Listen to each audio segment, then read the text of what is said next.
കർത്താവായ ഈശോയിൽ പ്രിയ ദൈവമക്കളെ, എൻ്റെ ശത്രുക്കളുടെ മുമ്പിൽ അവിടുന്ന് എനിക്ക് വിരുന്നൊരുക്കുന്നു.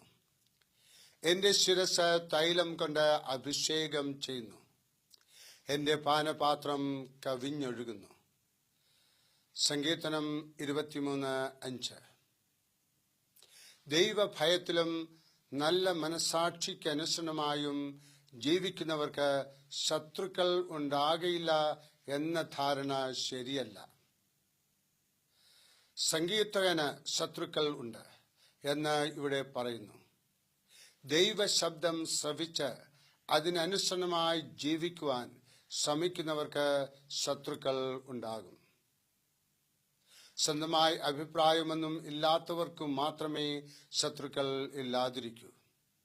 നമ്മുടെ കർത്താവിന് ശത്രുക്കൾ ഉണ്ടായിരുന്നു. നസ്രത്തിലെ സിനഗോഗിൽ വന്നു കൂടിയവർ തന്നെ മലയിൽ നിന്ന് തള്ളിയിടുവാൻ ഒരുങ്ങി.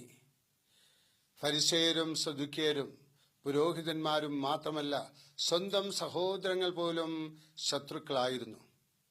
എന്നാൽ യേശു അവരെപ്പറ്റി ചിന്തിച്ച് ആത്മാതപനം ചെയ്യുകയും അതേപ്പറ്റി വ്യസനിക്കുകയും ആരോടെങ്കിലും തന്റെ പ്രയാസം പറയുകയും ചെയ്തില്ല.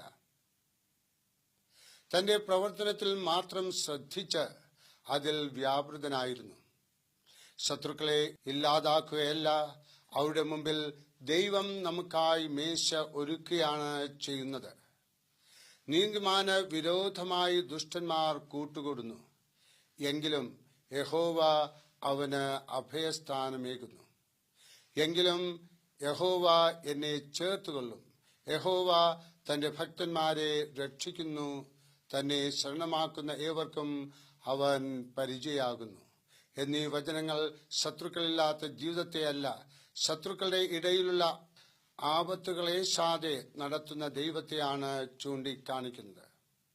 നമ്മെ ആരെങ്കിലും ഇഷ്ടപ്പെടുന്നില്ലെങ്കിൽ ആകുലപ്പെടരുത്.